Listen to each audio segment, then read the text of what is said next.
Hello and welcome to the Brainiac. My name is Himanshi. हम यहाँ पे एक नई सीरीज स्टार्ट कर रहे हैं ऑफ द सब्जेक्ट्स। ओके, तो आज से जो है हम एक नई सीरीज चालू करेंगे for the polity subject. Polity के लिए ये एक नई सीरीज है और आज जो हम डिस्कस करेंगे ये है इंट्रोडक्टरी सेशन फॉर पॉलिटी। यहाँ पे हम डिस्कस करेंगे on the importance of polity. ये जो सब्जेक्ट है हमारा किन किन एग्जाम्स में इंपॉर्टेंट है उसके बारे में डिस्कस करेंगे। प्लस इसके साथ हम शेड्यूल देखेंगे कि हमारा जो पॉलिटी का ये सेशंस है वो किस तरीके से कंडक्ट होने वाले हैं, और इसके अलावा जितने भी हमारा कंटेंट होने वाला है इन सभी सीरीज का उसका एक जिस्ट देखेंगे, एक ओवरव्यू जो है हम डिस्कस करेंगे। तो चलिए हमारा सेशन शुरू करते हैं। सबसे पहले हम डिस्कस करेंगे कि what is the importance of polity. ठीक है, तो पॉलिटी एज अ सब्जेक्ट हमारे लिए पढ़ना क्यों इंपॉर्टेंट है उसका थोड़ा सा ओवरव्यू यहाँ पे हम देखेंगे।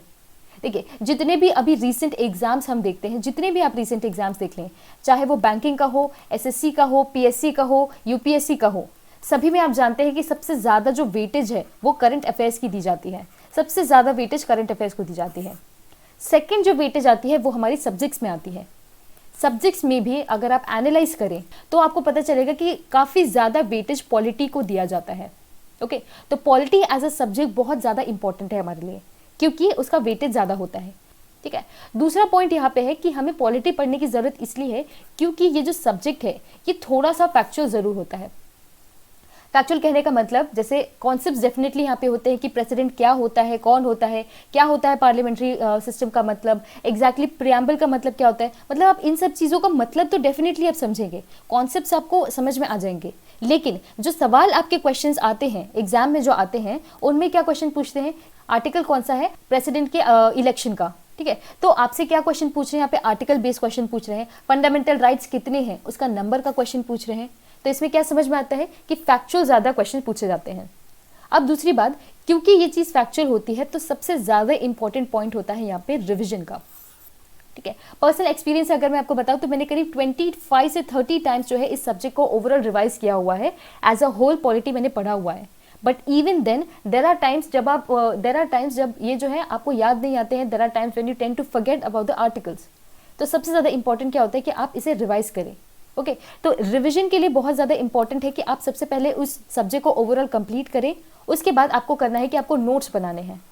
जो आप अपने नोट्स बनाएंगे उन्हीं से आपको बार बार रिवाइज करना है। जितनी बार आप रिवाइज करेंगे उतना ज़्यादा you tend to remember it. Okay, जितना बार आप रिवाइज करेंगे that is the only key to remember this. इसीलिए क्योंकि ये इंपॉर्टेंट सब्जेक्ट है, क्योंकि इसका वेटेज ज़्यादा है, क्योंकि ये फैक्चुअल है और क्योंकि इसको रिविजन की ज़्यादा ज़रूरत पड़ती है, इसलिए हम जो है इस सब्जेक्ट को सबसे पहले डील कर रहे हैं।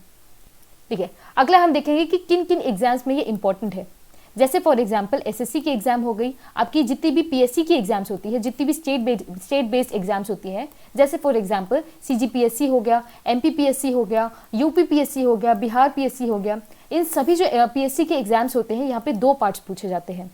पहला आपका होता है स्टेट बेस्ड जो जीएस होता है वो पूछा जाता है, दूसरा होता है इंडियन जीएस के बारे में। ठीक है, तो इंडियन जीएस यानी कि यहाँ पे आपसे सब्जेक्ट्स पूछे जाते हैं। अगेन यहाँ पे पॉलिटी का भी वेटेज ज़्यादा होता है, तो आपके लिए इन सभी एग्जाम्स में, पीएससी के एग्जाम्स में इंपॉर्टेंट है। एसएससी की जितना भी आप सीपीओ बोल दें, सीएचएसएल बोल दें, इन सभी में भी ये आपको इंपॉर्टेंट रोल प्ले करेगा। इसके अलावा यूपीएससी में भी आपको इस एग्जाम में जो है काफ़ी ज़्यादा हेल्प मिलेगी अगर आप पॉलिटी का रिविजन अच्छे से करते हैं तो।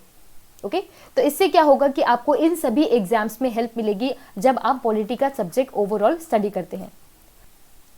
हम यहाँ पे कोशिश करेंगे कि यहाँ पे आपको बिल्कुल टॉपिक वाइज पढ़ाया जाए, कट टू कट पढ़ाया जाए और ऐसे क्वेश्चंस पे डिस्कशन किया जाए जिन पे जो है क्वेश्चन ज़्यादा आते हैं या फिर उनसे सवाल ज़्यादा बनते हैं।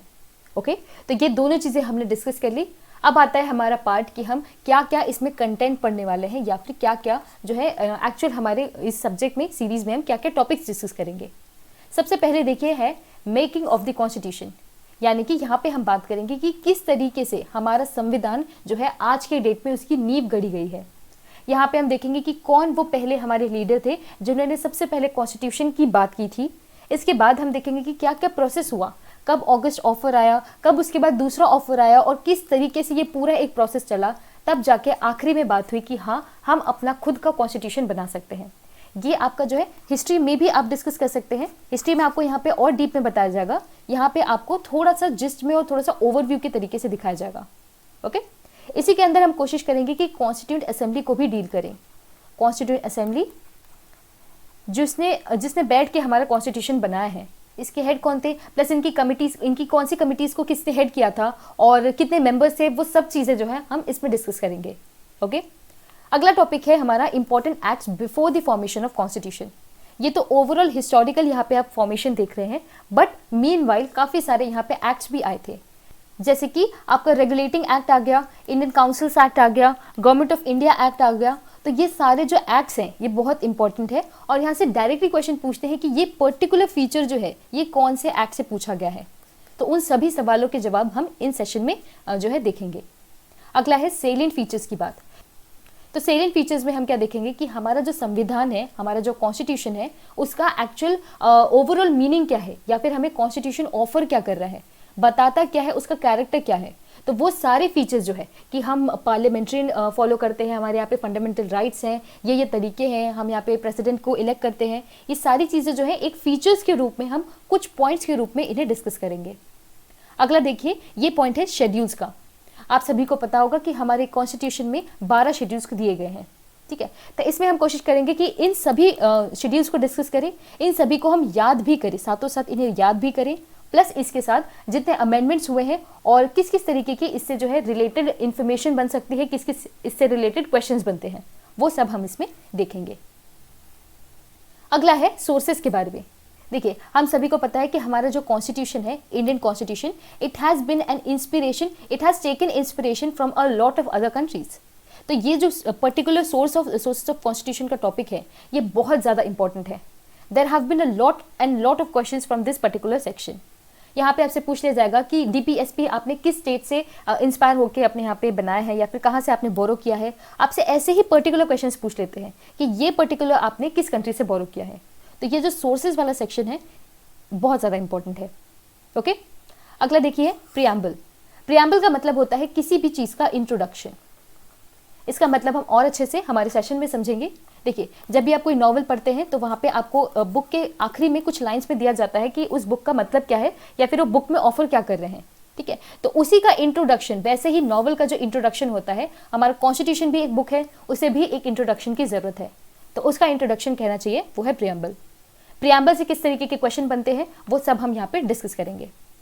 यूनियन एंड टेरिटरी की बात करें तो यहाँ पे क्या है, जो भी हमारा स्टेट और सेंटर से रिलेटेड इंफॉर्मेशन होती है, जो भी हमारे स्टेट और सेंटर के बीच में रिलेशन होता है, वो हम यहाँ पे देखेंगे।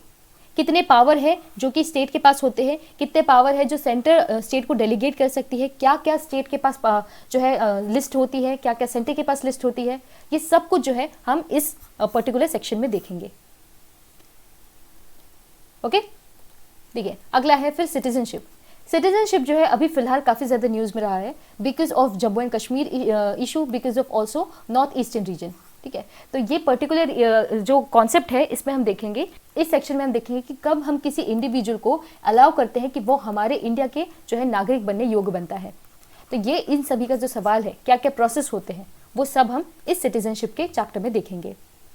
Fundamental rights are very very very very important topic. यहाँ पे जितने भी हमारे मूल्य अधिकार होते हैं उन्हें हम देखेंगे। कितने नंबर का होता है, जितने नंबर्स होते हैं वो हमें देखने हैं, किस पार्ट में आता है, क्या क्या अमेंडमेंट्स हुए थे, प्लस हर एक्ट का या फिर हर जो आर्टिकल है उसका मतलब हम इसमें देखेंगे। ये टॉपिक हमारा थोड़ा सा लंबा हो सकता है, but we will do this. Next आप देखिए डीपीएसपी और फंडामेंटल ड्यूटीज। डीपीएसपी यानी कि directive principles of state policy, ये बहुत इंपॉर्टेंट है। यहाँ से भी आपसे डायरेक्ट सवाल पूछे जाते हैं, इवन आपसे डीपीएसपी का फुल फॉर्म पूछ लिया जाता है, ठीक है। तो ये जो फंडामेंटल राइट्स हैं ये डीपीएसपीज हैं। फिर फंडामेंटल ड्यूटीज़ हैं। As a citizen of this country आपको क्या क्या जो है ड्यूटीज़ निभानी चाहिए वो आपको यहाँ पे पूछी जाएंगी। यहाँ से ज़्यादा नहीं, पर करीब 4-5 पॉइंट्स एग्जैक्टली बनते हैं। उन 4-5 पॉइंट्स को हम अच्छे से डिस्कस कर लेंगे। फिर देखिए यहाँ पे रिट्स की बात है। रिट्स जैसे कि आपके होते हैं हेबिस कॉर्पस, मैंडेमस, सर्ट्यूरेरी, इन सभी का मतलब क्या होता है, ये सब कब इन्वोक किए जाते हैं, क्या इसका मतलब होता है, किस तरीके से जो है इसका प्रोसेस होता है, वो सब हम इसमें देखेंगे। अब देखिए अमेंडमेंट की बारी। अमेंडमेंट में क्या है, आपका मतलब होता है कि आप कब अपने कॉन्स्टिट्यूशन में बदलाव ला सकते हैं।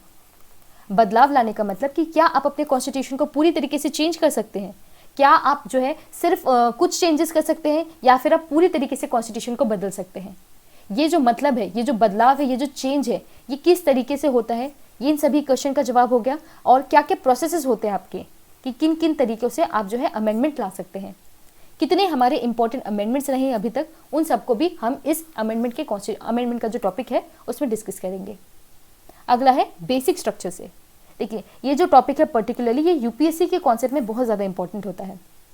बट आई बिलीव जिस तरीके से एग्जाम्स हमारे टफर होते जा रहे हैं, वैसे एसएससी और पीएससी में भी इसका जो है मायना ज़्यादा बढ़ जाता है। वैसे तो बेसिक स्ट्रक्चर जो हम यहाँ पे डिस्कस करेंगे, वहाँ पे केशवानंदा भारती केस की बात करेंगे।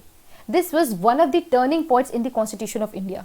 ठीक है, तो ये काफ़ी इंपॉर्टेंट एक पॉइंट है, ज़्यादा इससे क्वेश्चन नहीं पूछे जाते हैं, बट फिर भी हम इसे डिस्कस करेंगे। अगला देखिए है इमरजेंसी। इमरजेंसी, प्रेसिडेंट, पार्लियामेंट और supreme court, these 4 topics are extremely important, extremely important.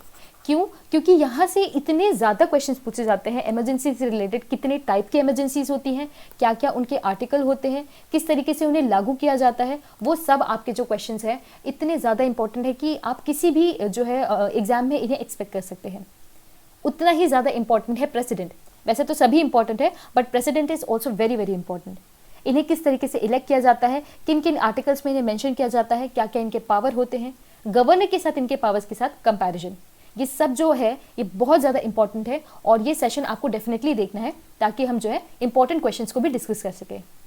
अगला है यहाँ पे पार्लियामेंट और स्टेट पार्लियामेंट। ये जो टॉपिक्स हैं हम साथ साथ डिस्कस करेंगे। सुप्रीम कोर्ट, हाई कोर्ट और डिस्ट्रिक्ट कोर्ट, एक पूरी तरीके की चेंज जो है हम एक साथ डिस्कस करेंगे। ओके, सुप्रीम कोर्ट जो है ये भी बहुत ज़्यादा इंपॉर्टेंट है। किस तरीके से अपॉइंटमेंट होता है, क्या क्या एलिजिबिलिटी क्राइटेरियाज होते हैं, उनसे डायरेक्ट क्वेश्चंस पूछे जाते हैं। फिर है प्राइम मिनिस्टर, इनका भी आर्टिकल पूछा जाता है, चीफ मिनिस्टर का पूछा जाता है, और वाइस प्रेसिडेंट, इनसे भी क्वेश्चन आते हैं। इनका जो है अपॉइंटमेंट से काफ़ी ज़्यादा क्वेश्चन पूछते हैं, प्लस इसके अलावा इनकी एलिजिबिलिटी से क्वेश्चन पूछते हैं। तो ये सब क्वेश्चंस हम डिस्कस करेंगे हमारे सेशंस में। आखिरी हमारी स्लाइड में हम देख रहे हैं, यहाँ है पंचायती राज और म्यूनिसिपैलिटीज़। ये 2 जो सेक्शंस है ये स्पेसिफिकली पीएससी में ज़्यादा क्वेश्चन पूछे जाते हैं। यूपीएससी और एसएससी में भी इसके क्वेश्चन आते हैं, पर पीएससी में जो है वेटेज काफ़ी ज़्यादा दिया जाता है इन दोनों को। ओके, तो इन सेक्शंस को भी हम अच्छे से कवर करने की कोशिश करेंगे। अगर देखिए कुछ हमारी कॉन्स्टिट्यूशनल बॉडीज़ होती हैं, कॉन्स्टिट्यूशनल बॉडीज़ यानी कि जो हमारे संवैधानिक निकाय हैं, ये ऐसे बॉडीज़ हैं जिन्हें हमारे स्टेट कॉन्स्टिट्यूशन में मेंशन किया गया है। ठीक है, तो जैसे कि यूपीएससी हो गया आपका, election commission, finance commission, CAG यानी कि हमारा controller and auditor general of India, फिर इसके अलावा अटॉर्नी जनरल ऑफ इंडिया। तो इन सभी से आपसे क्वेश्चन पूछते हैं कि क्या क्या इनके अपॉइंटमेंट के क्राइटेरिया हैं। स्पेशली यहाँ पे क्वेश्चन पूछते हैं कि कौन से आर्टिकल्स में इन्हें मेंशन किया गया है। ठीक है, तो जो ज़्यादा इंपॉर्टेंट होते हैं क्वेश्चंस या जो ज़्यादा इंपॉर्टेंट पॉइंट होते हैं उन्हें हम और ज़्यादा फोकस करेंगे। देखिए जैसे फॉर एग्जाम्पल यहाँ पे बताया कि अटॉर्नी जनरल ऑफ इंडिया को जो है रिसेंटली इनके अपॉइंटमेंट को 1 साल के लिए एक्सटेंड कर दिया गया है, 1 साल का एक्सटेंशन दिया गया है। ओके, तो क्योंकि ये बॉडी जो है या फिर ये जो पोजीशन है ये इंपॉर्टेंट हो जाती है, तो इससे क्वेश्चन आपसे पूछा जाएगा कि अटॉर्नी जनरल मिस्टर के वेणुगोपालन को रिसेंटली 1 साल का एक्सटेंशन दे दिए हैं, लेकिन आपने इतना तो पढ़ रखा है, लेकिन सवाल यहाँ पूछ लेंगे कि ये जो अटॉर्नी जनरल ऑफ इंडिया है ये किस आर्टिकल में मेंशन है। सो देन यहाँ पे हम फंस जाते हैं। ठीक है, तो जब भी आप करंट अफेयर्स देखें उसको डेफिनेटली अपने स्टैटिक सब्जेक्ट से रिलेट करें, और यही सबसे बेस्ट तरीका होता है पढ़ने का। ओके, तो ये जो हम देख रहे हैं ये हमने ओवरव्यू देखा कि हम हमारे सेशंस में किस तरीके की पढ़ाई करने वाले हैं, किस तरीके से इस सब्जेक्ट को डील करने वाले हैं। इन सेशंस का अगर हम कोर्स देखें तो जैसे कि अभी है फर्स्ट वीक ऑफ जुलाई हमारा चल रहा है, तो by the end of this week और by the beginning of the next week हम कोशिश करेंगे कि हर वीक हम करीब 2 से 3 लेक्चर्स जो है वो फिनिश कर सकें। ओके, तो करीब 2 से 3 लेक्चर्स हम फिनिश करेंगे ऑन पॉलिटी। इसके अलावा जब हम हमारा सेशन कर रहे होंगे तो सबसे पहले आपको जो है टॉपिक दिया जाएगा और टॉपिक के बारे में पूरा डिस्कशन किया जाएगा। Bye the end of the session हम एक Q&A सेशन रखेंगे। Q&A सेशन में क्या है, आपसे क्वेश्चंस पूछे जाएंगे based on the topic that we have studied. तो इससे क्या होगा कि आपकी मेमोरी भी जॉग होगी और आपको रिवाइज करने में ईजी होगा कि आपने पीछे जो है क्या क्या पढ़ा है। तो ये जो है इस तरीके का हम सेशन करने वाले हैं हमारे पॉलिटी का। So that was it for today's session. आज हमने डिस्कस किया कि पॉलिटी हम किस तरीके से पढ़ने वाले हैं और उसमें क्या क्या कंटेंट जो है हम डिस्कस करेंगे। सो आई रियली होप आपको ये सेशन पसंद आया। अगर आप चाहते हैं कि कुछ और टॉपिक्स हम इसमें इंक्लूड करें या फिर ऐसे कोई टॉपिक्स जिनकी आपको ज़रूरत है कि उन्हें भी हम इंक्लूड करें और उन्हें भी हम डिस्कस करें, तो do let me know in the comment section below. Also, if you really like today's session, please don't forget to give it a like, share and subscribe, and I shall see you in the next one.